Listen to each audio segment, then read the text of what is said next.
Justice Corentyne Bihari also ordered that he will not be eligible for parole until after 50 years. Philemon Budu, also called Kevin, 22 of number 63 village, Corentyne, was earlier found guilty of killing Mohammed Faisal Mahmood Bash Mahir, 47, also called Sugarcake, between the December 21st and 24th, 2015, at the number 63 beach, Corentyne. Budu was waiting on a probation report before he was sentenced. That report was presented to the court on Thursday. The report referred to Budu as being a quiet person both in the community in which he lived and also in the prison.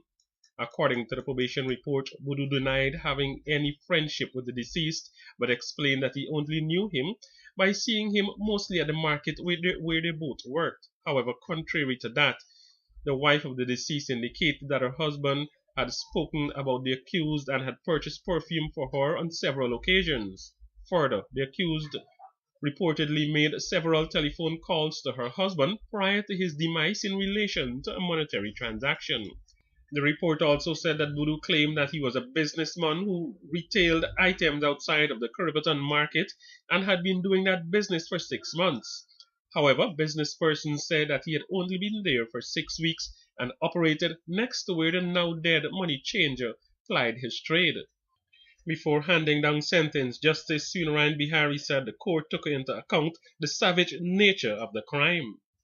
She related that Budu had lured Manhir into believing that he had a relative at the number 63 village who had a large quantity of foreign currency to change, and hired a taxi and drove to the number 63 beach, where he showed Manhir a house and told him that it was only accessible from the front, and got out of the car and lashed him as they were walking. When Mahir fell, Budu lashed him 2 more times in the head and removed the money from his 4 pockets and then left him to die. He then booked a flight and went to Trinidad.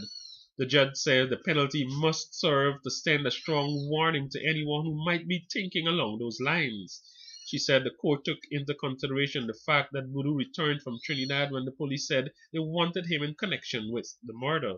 The dead man's wife, Jadwanti Mahir, told the Evening News that she was satisfied with the sentencing. This is the day that me was waiting for get me justice.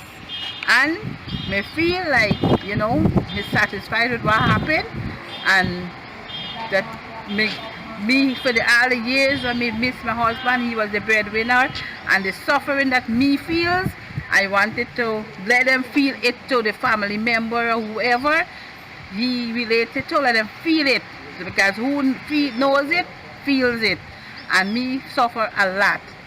And at this day, then me tell myself that okay, me get justice from the court, and there is a God, and God is great. Budu will be eligible for parole in the next 50 years. Andrew Carmichael, The Evening News.